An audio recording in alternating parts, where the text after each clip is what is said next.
Good morning to all of you. Welcome to Legal Matters by Sai Babu Sunkara. Today we are going to discuss a beautiful case on the juristic personality as well as name of the owner to be mentioned in the regular columns regarding idols. So please remember, Supreme Court held that the presiding deity is the owner of the land attached to the temple. So deity is a juristic person, you have to remember it. And in CPC you may be knowing, if at all any case has to be filed by the so-called juristic personality, the idol, the deity will be taken as a minor, that is advantage will be given to the idol. So this is the law. Once again it has come into surface in the famous case of state of Madhya Pradesh versus Pujari Uttam Avan Sangam Avan Kalyan Samiti. Pujari Uttam Avan Kalyan Samiti, while disposing the civil appeal number 4850 by 2021. You can see this in Live Law 2021 SC page number 418, wherein the two judges bench, Hemant Gupta and A.S. Bopanna, held that deity is the landlord and Pujari is only a grant or is a licensee. That's all. He is not the tenancy, he is not also tenant. Why this trouble has come? So this is the problem. In Madhya Pradesh, it was averred by the state that Pujaris, they are almost become the owners of the land and they are actually enjoying the usufructus from the lands attached to the temple, and they are mortgaging, they are giving it for tenant, that cowl and other things, and they are actually becoming rich, but they are not doing any service to the temple or to the Lord. That's the main problem. Therefore, they wanted to delete the names of pujaris from the list of the so-called property, and the government wanted to give it to some others. Actually, the government wanted to make the collector as the manager of the particular land. So in this connection, the pujaris raised the objection. They filed a case actually against the circulars. Actual executive instructions have been given, and in which this is MP Madhya Pradesh Land Revenue Code 1959. Already told they are executive instructions. So they stated that the pujaris, of course, now the pujaris have claim against the executive order, stating that the pujaris have been confirmed as Bhumi Swami ownership.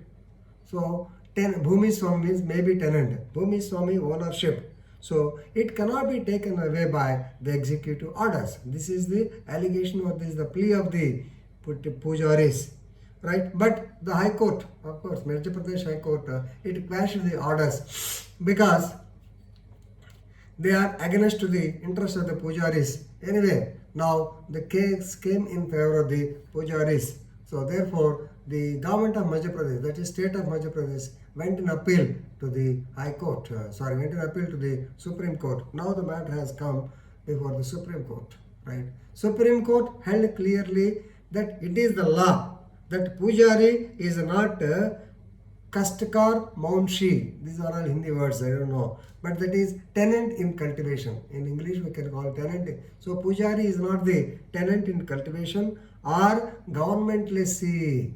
He is not a government lessee. So he is only ordinary tenant. But he holds, his position is also clear that he holds the position of a grantee.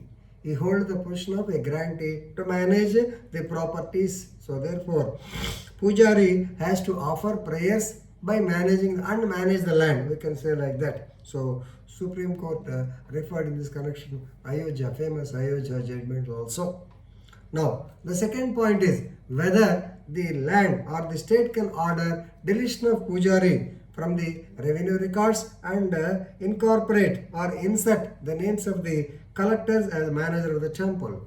So please remember, here the important point comes. Supreme Court clearly said that in the ownership column, the name of the deity should be written. The name of the should be mentioned. So the occupation of the land is also by the deity. Occupation of the land is also by a deity, because deity is a juristic personality. So name of the manager or a priest is not required to be mentioned in the revenue records. So this is very clear case.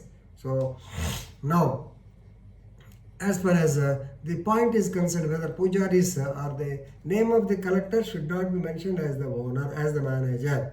Pujaris, they are not tenants in cultivation.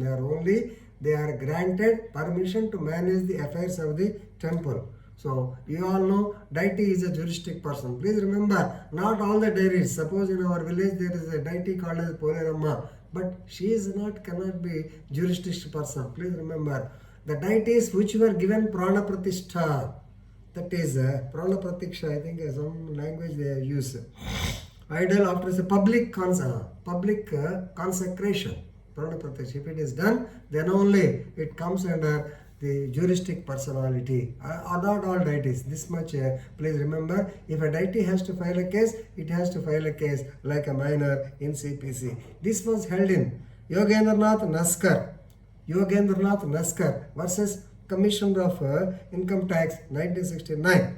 In this case, Supreme Court ruled that it is not all idols qualifying for the juristic personality, but only those which are consecrated and inserted or installed at a public place. So deities have property rights but not fundamental rights. This much if you know, it will be sufficient, right? So please remember, the name of the deity should be mentioned as the owner of the property. They are the owners of the property, not the pujaris, not the collectors. This was held by Supreme Court. Very good judgment.